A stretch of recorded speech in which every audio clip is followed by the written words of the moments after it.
लड़कियों का अधिकार माँ बाप के धन में नहीं होता था। यह वैदिक युग से है, वेदों में भी लिखा है कि माँ बाप लड़कियों का श्रृंगार करके उनको उनके पति के साथ भेज दें। दहेज दिया जाता था, लेकिन दहेज कोई मांगता नहीं था, दिया जाता था। और वही मान लिया जाता था कि माँ बाप ने लड़की को दे दिया, और पति के पास जाती थी, उसका धन उसका होता था। वैदिक युग से लेके आज तक ऐसे था। स्वतंत्र भारत होने पर अधिकार उनका दिया गया, और लड़कियों का अधिकार पिता के धन में वैसे है जैसे लड़कों का है। लेकिन प्राय लड़कियां अपने ससुराल जाती, वहाँ धन उपयोग के लिए मिलता है, और नैहर में कोई ये सब नहीं करता है। लेकिन अधिकार दिया गया, जैसे ज़रूरत पड़े तो वहाँ वो ले सके। तो आजकल तो सब जो कानून में गड़बड़ी थी वो भी ठीक हो गई है। अब ये विज्ञान की जो वहिया है और पश्चिमी सभ्यता का प्रभाव है, वो बहुत व्यापक हो गया है। इंजीनियरिंग कॉलेज जहाँ व्यवस्थित हैं और जहाँ पर छात्र छात्राओं के लिए अलग अलग रहने के लिए निवास है और कड़ा प्रतिबंध है, पहरा है, वहाँ ठीक चलता है। बाकी जगह इतना पतन है कि घोर पतन है। किस युवक के कमरे में कौन युवती लड़की जा रही है, कब जा रही है, दिन में जा रही है, रात में जा रही है, कब तक रह रही है, कोई नहीं पूछता है। न मास्टर कुछ कहता है, न कोई कहता है। घोर पतन, घोर पतन। लड़के ऐसे पीड़ित होते हैं, जब अपनी विलासी भावना से पीड़ित हुए तो वे रोते हैं। हम लोगों का जीवन ऐसा है कि हम लोगों से सब अपना दुख कहते हैं, जिससे निवारण हो, समझाते हैं। सहशिक्षा और सहकर्म, ये दोनों में पतन का खुला द्वार है। ऑफिस में लड़के लड़के काम करते हैं, जहाँ जिसका मन बहका बहे, अपने को संभालना है। शिक्षा में यही दशा है। गर्भ पतन बहुत हो रहा है। एक डॉक्टर ने मुझसे कहा, साहब लड़कियों का जो गर्भ स्राव करना पड़ता है, मेरा जीव उब गया है। प्राइवेट डॉक्टर, अब तो प्रतिबंध हो गया है, लेकिन काम सब चलता है। सरकार ने कानून इसलिए बनाया कि लड़का चाहिए, लड़की नहीं, और लड़की अगर है तो गर्भ गिरा दो। इसके लिए सरकार ने कानून बनाया, परंतु कानून अपनी जगह पर है। जो ये पतन है, लड़कियां पढ़ रही हैं, गर्भवती हो गई, वो कहाँ जाए? लड़का तो स्वतंत्र है, लेकिन लड़की तो फंस गई और वो गिरवाती है। तो उस डॉक्टर ने कहा कि महाराज इतना मुझे तकलीफ़ होती है, अब मैं कसम खाता हूँ इसको बंद करता हूँ। कहा एक बार एक लड़की ने बहुत रोया, उसका माता भी आके रोई, तो मुझे गिराना पड़ा। गिरा करके एक जगह रखा तो सांस ले रहा था वो, फिर उसके ऊपर एक कंबल रख दिया, 10 मिनट में हटाया तो मर गया था। बड़ी पीड़ा हुई। अब मैं कसम खाता हूँ कि गर्भ नहीं गिराऊंगा। ये सब रोग बहुत बढ़ रहा है, और यही शिक्षा और सहकर्म का परिणाम है। इसमें जो लड़की लड़के हैं वो सावधान रहें। अब तो मैं खुलेआम से लड़के और लड़कियों को भी कहता हूँ माँ बाप के सामने कि बेटी मैं तुम्हें दीक्षा दे रहा हूँ, कि किसी लड़के की तरफ आकर्षित मत होना, अपने को संभालना, तब कुछ कर पाओगे, नहीं मिट जाओगे। और लड़कों को भी कहता हूँ, इतनी भयंकर हैजा पड़ गई है कि हद है। आप लोग भी जानते होंगे, गाँव में, मेरा भी शरीर गांव में जन्मा है, बड़ा गांव है, सब वर्ग के लोग हैं। 20 वर्ष तक वहाँ रहा, कहीं नहीं सुना कि कोई माँ के पेट का ऑपरेशन हुआ है बच्चा के लिए। सब स्वाभाविक पैदा कर देते। इसी छत्तीसगढ़ में ऐसे होता था। ऐसी माताएं हैं जो 15-15 बच्चे पैदा किए और 90 वर्ष में हैं, और एक भी पेट नहीं चिरा गया एक बार भी। अब आज फैशन चला है पढ़े लिखे लोगों में, तुरंत पेट चिराओ। डॉक्टरों को लाभ है, थोड़ा वो तो और धमकाते हैं, तुमने बड़ी देरी की, बहुत गफलत की, और दाब करते हैं जिससे पैसा और खींचो। और वो पेट चीर चीर करके बच्चा पैदा करते हैं। और जितना बार पेट चीरोगे देवी का स्वास्थ्य और गिरेगा। इस सब बहिया से अपनी को बचाना चाहिए। थोड़ा कष्ट होगा पैदा करने में, लेकिन वो स्वाभाविक रहेगा। आखिर पेट चीरने में नहीं होता है। इन सब बातों पर देवियां भी ध्यान दें। मेहनत घट गई है, मेहनत करना चाहिए। मेहनत करोगे शरीर ठीक रहेगा, पैदा करने में सरलता रहेगी। स्वतंत्रता में परतंत्रता है, परतंत्रता में स्वतंत्रता है। कोई लड़की विवाह करके न रहे, न विवाह करे, स्वतंत्र रहे, माँ बाप की सेवा करे, बस समझ पाए तो साधना करे। लेकिन सब तो ऐसे नहीं हुए, विवाह करना पड़ेगा। विवाह करना पड़ेगा, वहाँ समझौता से रहना पड़ेगा। सबका स्वभाव अलग अलग होता है। अगर हम दूसरे के स्वभाव से ऊब करके त्यागते रहें तो कहीं ठिकाना नहीं रहेगा। दूसरे के स्वभाव में त्रुटि है, हमारे स्वभाव में त्रुटि है, दूसरे में तीसरे में भी त्रुटि है। सबको सहना चाहिए। सहनशीलता का अभाव करोगे तो परिवार और समाज नहीं चला सकते हो। सहना सीखो, सह करके परिवार और समाज चला सकते हो।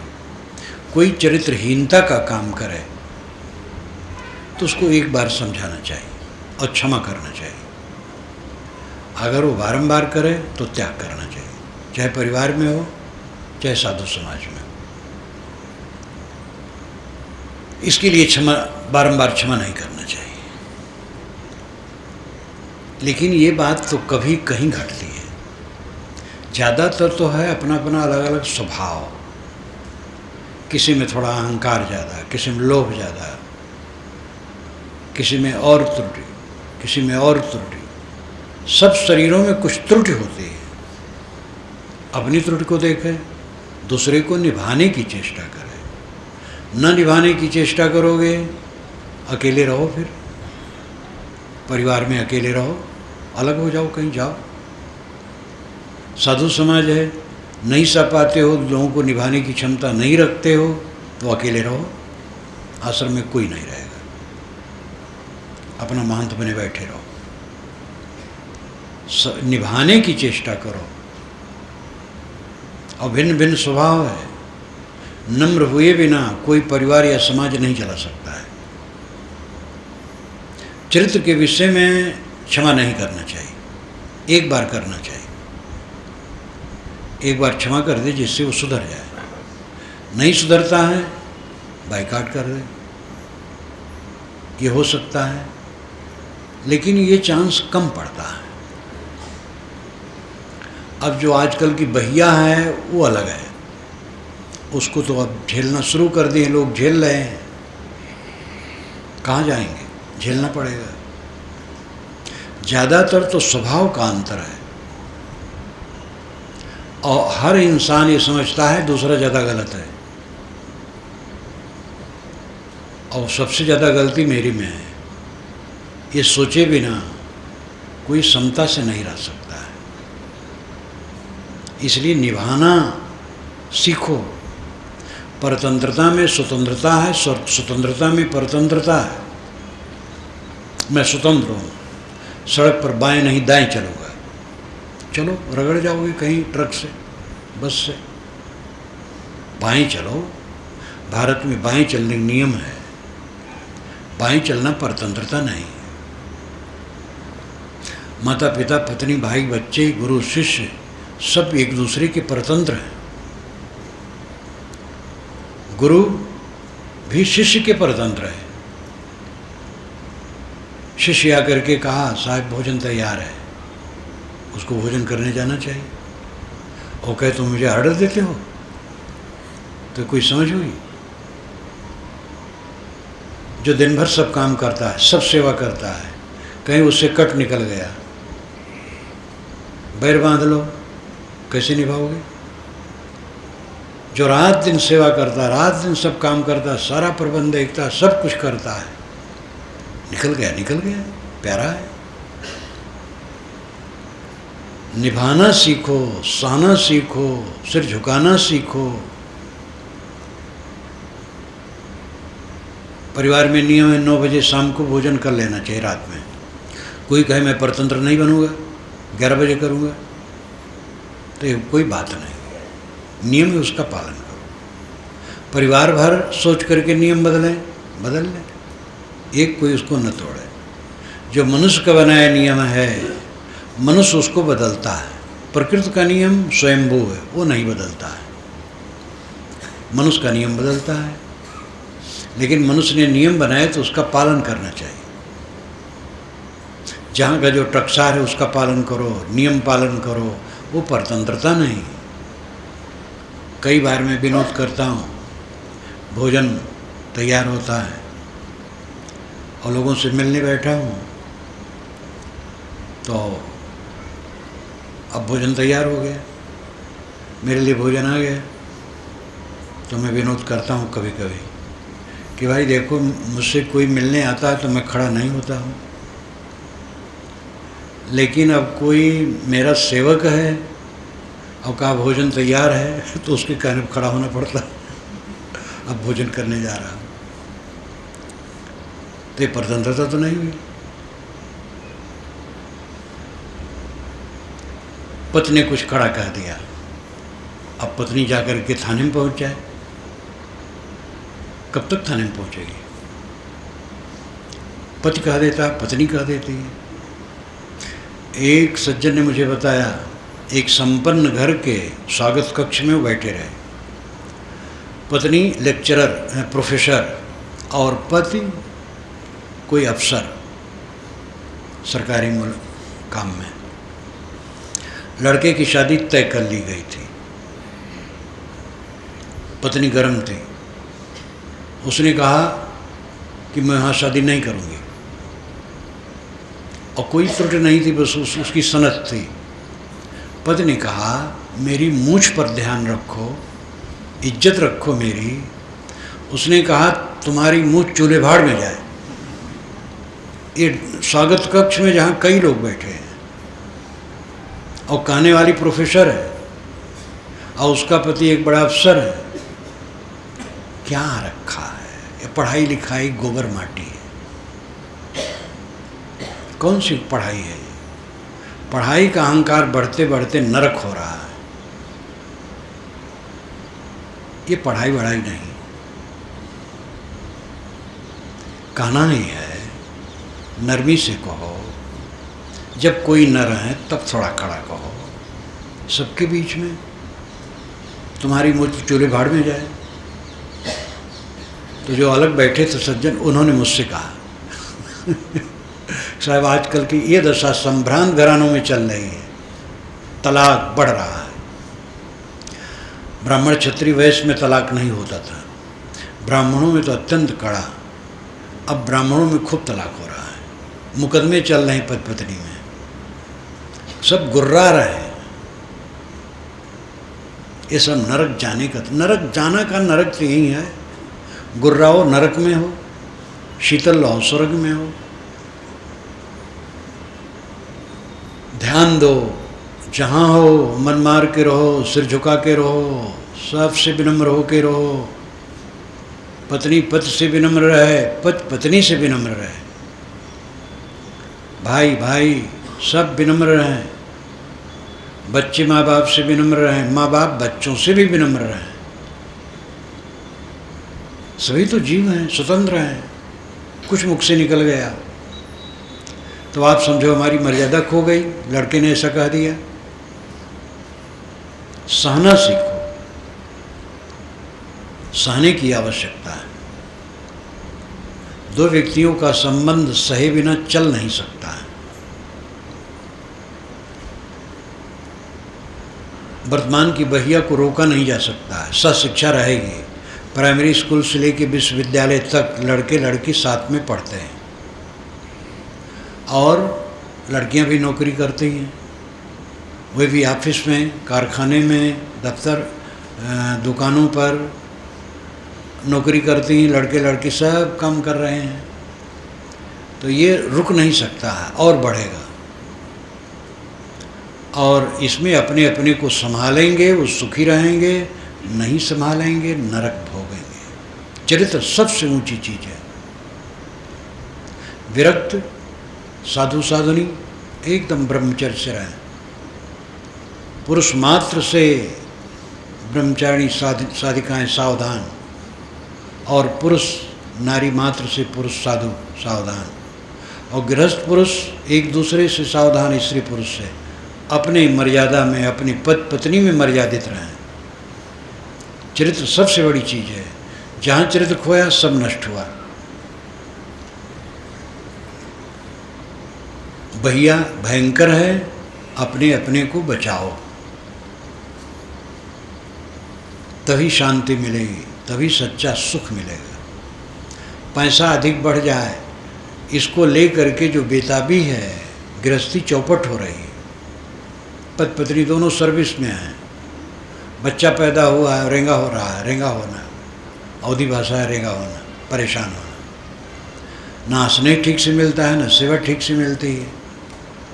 पैसा बढ़ गया है, कला बढ़ गया है, विकार बढ़ गया है।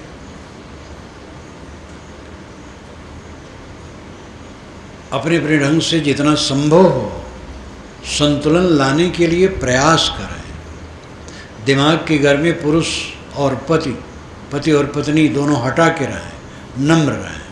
दोनों सर्विस में हैं, एक जगह हैं, और सर्विस से घर में आए दोनों अपना काम कर लें। या तो इतना पैसा हो, नौकरानियाँ लगी हों, सफाई करें, भोजन पकाएं, तो भी तो अपना कुछ करना पड़ेगा। सबके ऐसा नहीं होता है, तो अपना दोनों लग जाओ। फिर भी अपनी अपनी मर्यादाएं हैं। पुरुष है वो ड्राइंग रूम में बैठा, और लोग आए हैं, कुछ उससे बात कर रहा है। अब स्त्री सोचे वहाँ बैठे क्यों नहीं भंडारघर में आते हैं, भोजनालय में आते हैं। मैंने आटा गूंथ दिया और वो चावल और दाल धो करके अधन में डाले, मैं क्यों डालूं? तो गृहस्थी चलेगी। मर्यादा छोड़ करके, परतंत्रता छोड़ करके स्वतंत्रता आपको नहीं मिलेगी। परतंत्रता में स्वतंत्रता है और स्वतंत्रता में परतंत्रता है। जो आजकल सनक स्वतंत्रता की है, ये परतंत्रता के नरक में ले जा रही है। कोई किसी के अधीन नहीं रहना चाहता है, कोई किसी की मर्यादा नहीं मानना चाहता। सब गुर्रा रहे हैं और सब नरक में हैं जो गुर्राने वाले हैं। जो विनम्र हैं, सहनशील हैं, समताल हैं, वे सुखी रहेंगे। मर्यादा की परतंत्रता, परिवार की मर्यादा, समाज की मर्यादा, उसमें एक दूसरे के अधीन रहना, समता से रहना, शील से बरतना, झुक के चलना बहुत जरूरी है। अगुआ लोगों को बहुत झुक के चलना चाहिए, उनकी जिम्मेदारी बहुत ज़्यादा है। इन सब बातों पर ध्यान देना चाहिए। पारिवारिक संबंध और व्यवहार की पवित्रता देने में है, लेने में नहीं है। 2, पति पत्नी को, पत्नी पति को सुविधा दे। पिता पुत्र, भाई भाई, गुरु शिष्य एक दूसरे को सुविधा दे। देना सीखो, लेना नहीं, पाना नहीं। हमें सुविधा दे इसकी चिंता न करो, आप सुविधा दो, आप प्रेम दो। कोई प्रेम देता है कि नहीं इसकी चिंता न करो, आप प्रेम दो। दूसरा प्रेम दे न दे, आप दो। दूसरा सहे न सहे, आप दो, आप सहन करो। तब पारिवारिक सामाजिक व्यवहार की शुद्धि होगी। जहाँ लेने की इच्छा रखोगे वहीं कलुषित भाव आएगा। हमारा अधिकार है पुत्र पर, जो हम चाहें कहें, उसका कर्तव्य है वो बात माने, ये भूल जाओ। हमारा कर्तव्य है बच्चों की रक्षा करना, स्नेह देना, उसका अधिकार है ये सब पाने का। ये सोचो। बच्चा सोचे हमारा कर्तव्य माता पिता की आज्ञा मानना, उनका अधिकार है हमारे ऊपर, तब आनंद है। अपना अपना अधिकार देख रहे हैं, दूसरे कर्तव्य देख रहे हैं। आजकल तो सब लोग अपने अधिकार में गुर्रा रहे हैं। पहले भी था लेकिन आज बढ़ा है, क्योंकि शिक्षा बढ़ी और पैसा बढ़ी और पागलपन बढ़ा है। वैसा भी पागलपन बढ़ा है आजकल, टेंशन बढ़ा है। इसी छत्तीसगढ़ में था दुर्ग की तरफ, तो एक देहाती स्त्री आई, उसका पति भी आया। साहब मुझे टेंशन है। मैंने कहा टेंशन तू भी समझ गई है? देहाती थी। आजकल टेंशन में खूब लोग पड़े हैं। क्यों? अहंकार बढ़ा है, लालसाएं बढ़ी हैं, तो टेंशन बढ़ेगा ही। बड़े बड़े धनपतियों को देख लो। धनपतियों में देखता हूँ पीले मेघे की तरह, जैसे मेघा पीला, मेढक पीला पीला, वैसे पीले पीले, उदास खिन्न, पैसा बहुत है, जल रहे हैं रात दिन। जो जीवन की सरलता है, पवित्रता है, निष्कामता है, संयम है, सदाचार है, भक्ति, ज्ञान, विवेक, सत्संग, ये सब छोड़ करके पैसे के बल पर कोई सुखी नहीं होगा। काम भोग जीवन का लाभ नहीं है। प्राकृतिक ढंग से ये केवल प्रजनन का साधन है। जानवरों में यही होता है। अधिकतम जानवर केवल प्रजनन के लिए गर्भाधान मादा को करते हैं। गायों में बैल घूमता है साढ़, और किसी गाय को नहीं छेड़ता है। जो गाय गर्भाधान चाहती गर्भाधान कर देता है, बस। कितने जानवरों में केवल गर्भाधान के लिए। आदमी ऐसा जानवर है जो पतित है, कोई मर्यादा नहीं, और इसीलिए सबसे दुखी है। जबकि ये पूर्ण ब्रह्मचारी हो सकता है, जानवर नहीं हो सकता। उसको समझ नहीं है, आदमी में समझ है। तो काम भोग जीवन का लक्ष्य नहीं है। प्राकृतिक ढंग से केवल प्रजनन के लिए है, बाकी संयम। भोगों की लालसा जितनी करोगे नरक होगा। स्वामित्व की जितनी चेष्टा करोगे नरक होगा। स्वामित्व की चेष्टा न करो, भोगों की चेष्टा न करो, सेवक बनो, त्यागी बनो। घर के मालिक नहीं, समाज के मालिक नहीं, सेवक हैं। भोग नहीं, निर्वाह चाहिए। इंद्रियों की उत्तेजना नहीं, इंद्रियों पर संयम चाहिए। संत यही बताते हैं, यही सुखद रास्ता है, इस पर ध्यान देना चाहिए। साहब कहते हैं, काहिर नलनी तू कुमिलानी, तेरे नाल सरोवर पानी, जल में उत्पत्ति जल में वास, जल में नलनी तोर निवास, न तल तपत न ऊपर आग, तोर हेतु को कासन लाग। कहें कबीर जो उदक समान, ते नहीं मुए हमारे चान। 4 पंक्तियों का ये शब्द है। रूपकों में साहब अपनी बात बहुत कहते हैं। अभिधा, लक्षणा और व्यंजना शब्द की 3 शक्तियां होती हैं। अभिधा जिसका शाब्दिक अर्थ होता है, लक्षणा जिसका शाब्दिक अर्थ नहीं होता है, लक्षणा से अर्थ घटता है, और व्यंजना जिसका लक्षणा भी नहीं घटती है, वो व्यंजना, संकेत। साहेब की वाणी लक्षणा और व्यंजना में काफ़ी है। वेदों की वाणी भी लक्षणा व्यंजना में काफ़ी है। वेद में लिखा है, 2 माताओं का एक बच्चा है जो बीच में खेलता है। अब कितना अचरज है, एक माता के 2 बच्चे तो होते हैं, जुड़वे भी हो जाते हैं, लेकिन 2 माता ने एक बच्चा पैदा किया हो, ये कहीं नहीं, वेद में है। 2 माताओं का एक बच्चा है जो बीच में खेलता है। ये धरती, आकाश, अंतरिक्ष, 2 माताएं हैं, बीच में सूरज खेलता है। सूरज इन्हीं का बच्चा है। तैसे कबीर साहब की वाणी लक्षणा और व्यंजना में बहुत है। काहिर नलनी तू कुमिलानी, नलनी कुमुदनी, कोइयाँ, कमल भी अर्थ होता है जो पानी में है। नलनी, कमलनी, अकमलनी, सीधा अर्थ करें, अय कमल, कमलनी है क्योंकि मनोवृत्ति के लिए है। तो क्यों कुमिला गई? तेरे नाल सरोवर पानी, तेरे नाल में सरोवर भर पानी है। नाल कहते हैं कमल के डंडे को, जो नीचे पानी में रहता है जड़ तक, उसको नाल कहते हैं। तेरे नाल में, तेरे नीचे तो पानी पानी भरा, तो कुमिला क्यों गई? जल में उत्पत्त जल में वास, जल में नलनी तोर निवास।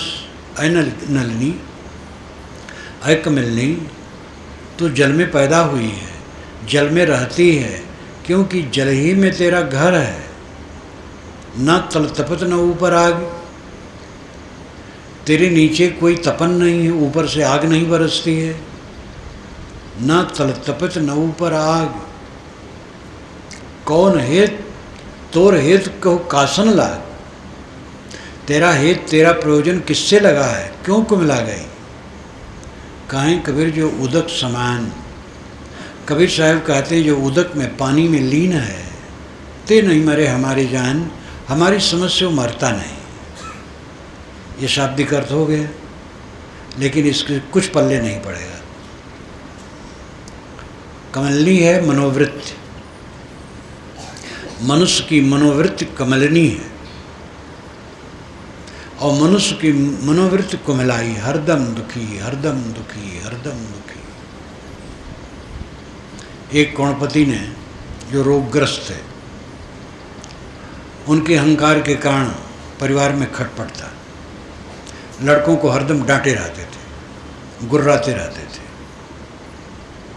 एक बार तो मुझसे उन्होंने कहा कि साहब मैं इन लड़कों को कुछ नहीं दूंगा। हम के बकवास मत करो, लड़कों का सब है, अब बुढ़ा गए हो, शीतल बनो। उन्होंने अपने आंगन में शिव मंदिर बनवाया, एक पंडित पुजारी रखा, और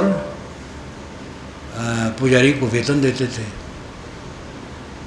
कुछ दिनों के बाद अपने मित्र से उन्होंने कहा, उनका मित्र मेरा भक्त था, भक्त तो वो भी थे लेकिन अधूरे थे, तो और जो उनका मित्र था वो समझदार था, उनसे बुजुर्ग था। कहा भैया मैंने शिव मंदिर बनवाया, उत्सव मनाया, पंडित जी को वेतन दे करके पूजा करवाता हूँ, अपना भी करता हूँ, लेकिन बीमारी दूर नहीं हो रही है, मेरी पारिवारिक व्यवस्था नहीं ठीक हो रही है। तो उन्होंने कहा कि जो आपने किया उसका फल मिला, आपने मंदिर बनवाया, लोग कहे वाह मंदिर बनवाए, उत्सव किए, लोग आए, भोज में खाए पिए, आपको धन्यवाद दिए। एक पंडित को आप वेतन देते हैं, करवाते हैं, तो एक वेतन मिल रहा है एक पंडित को, उसको रोजगार मिल गया, प्रशंसा आपकी हो रही है, यही फल मिल गया। अब रोग कैसे दूर होगा? शिव जी में ये शक्ति नहीं कि आपका रोग दूर कर दें। और पारिवारिक विखंडन वो कैसे दूर करेंगे? आप अहंकार में भरे हैं, सब लड़कों से कट बोलते हैं, आपके पास कैसे बैठे? तो शर्मा गए। पूजा करने से पैसा नहीं बढ़ेगा, तीर्थ जाने से दुकान ज़्यादा नहीं चलेगी, अमुक नाम जपने से खेत में फसल ज़्यादा नहीं होगी, अमुक पूजा पाठ कराने से लड़का नहीं पैदा होगा, तुक हो सकता है। आपने अमुक पूजा पाठ किया, अमुक जप किया, उसी समय धन की बढ़ोतरी का अवसर आ गया या रोग दूर होने का अवसर आ गया, तो उसमें आप जोड़ लेंगे कि उससे हुआ, लेकिन उससे नहीं हुआ, आपके कर्मों के फलों में परिवर्तन होने से होगा। पूजा पाठ से अगर उपासना की दृष्टि से करें तो आपका मन उसमें प्रसन्न होगा, लेकिन बीमारी कैसे दूर हो जाएगी? धन कैसे बढ़ जाएगा? विचारवान बनो, विवेकी बनो। परिवार में समन्वय लाने के लिए सेवा करो परिवार की, उदार हो करके जितनी शक्ति है उसके अंदर सेवा करो, और सबसे मीठ बोलो, और सबकी सलाह लो। श्री कृष्ण महाराज ने क्या कहा था नारद से? शांत परम में कथा आती है, श्री कृष्ण महाराज नारद के पास पहुँचे कि हे भगवान, जो मित्र न हो, समझदार न हो, संयत न हो, उससे अपनी बात नहीं कहनी चाहिए। आप मेरे मित्र हैं, समझदार हैं, संयत हैं, इसलिए कहता हूँ। मुझे भोग सामग्री जो मिलती है आधी छोड़ देता हूँ परिवार के लिए, तो भी परिवार लोगों का मुंह सीधा नहीं रहता है। आहुक और अक्रूर ये दोनों बड़े काबिल हैं, लेकिन आपस में इतना लड़ते हैं कि मेरे नाक को दम किए हैं। मैं पिस रहा हूँ। लोग समझते हैं कृष्ण ऐश्वर्य के भोगता हैं, लेकिन मैं दुखों का भोगता हूँ। महाराज क्या करूं?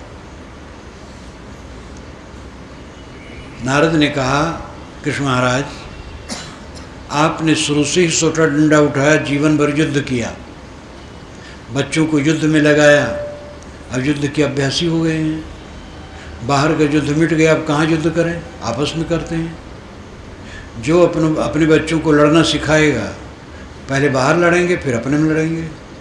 जो अपने बच्चों को चोरी सिखाएगा, पहले बाहर चोरी करेंगे, फिर पिता की जेब से चोरी करेंगे। आपने तो स्वयं दुख का बीज बोया है, अब आप संभालिए। तब उन्होंने कहा, अनायसेन शस्त्रेण मृदना हृदय छिदा चिह्वा मुद्दर सर्वेशाम पर मृजान मृजा। अय कृष्ण, एक तलवार बिना लोहे की बनवाओ और उससे अपने परिवार के लोगों की जबान काट लो। ये भी लाक्षणिक है। अर्थ है मीठा वचन बोलो, मीठे वचन से आपके परिवार के लोगों की जबान कट जाएगी। आपकी पत्नी ने कट कहा, अब आप मीठ बोले तो अधमरी हो जाएगी, वो शांत हो जाएगी। कोई भी बच्चा ही अपना कट कह दिया, अब आपने प्रेम से बात किया तो बच्चा लज्जित हो जाएगा। सुधरने का अवसर दो। हम तो किसी की गलती से बस तलवार उठा लेते हैं। तलवार उठाने से नहीं चलता है परिवार और समाज। सुधरने का अवसर देना चाहिए। त्रुटि हो तो बताओ, प्रेम से बैठा के बताओ कि ऐसा करना चाहिए, ऐसा नहीं करना चाहिए। देखो तुम कितना बढ़िया काम करते हो, कितने विश्वसनीय हो, कितने समझदार हो, लेकिन जो ये तुमने किया है ठीक नहीं किया, इस पर ध्यान दो। सुधारेगा, सोचेगा। कुछ लोग ऐसे होते हैं जो अपना दोष बिल्कुल नहीं स्वीकारते और दूसरे सुधारकों की निंदा करते हैं, वे कभी नहीं सुधरते। लेकिन ये अपवाद होता है, नियम नहीं। नियम यह है, जैसे कि नियम अपवाद का मतलब यह है कि हम लोग पैदल पैर से चलते हैं, ये नियम है। लेकिन कोई अभ्यास कर ले, पैर ऊपर कर ले और हाथ से चले तो नियम नहीं होगा, अपवाद होगा। कोई चल ले भाई, बाकी सब पैर से चलेंगे। तो कोई ऐसे आदमी हठी होते अहंकारी कि उनको सुधारने की बात कहो तो जितने सुधारक हैं सबकी निंदा करेंगे और अपना अच्छा मानेंगे। ऐसे लोग कभी नहीं सुधर सकते जब तक ये रवैया रहेगी। लेकिन ऐसे लोग बहुत कम होते हैं। सामान्य तो ऐसे ही होते हैं कि भूल हो, सब में भूल है, सबसे त्रुटियां होती हैं।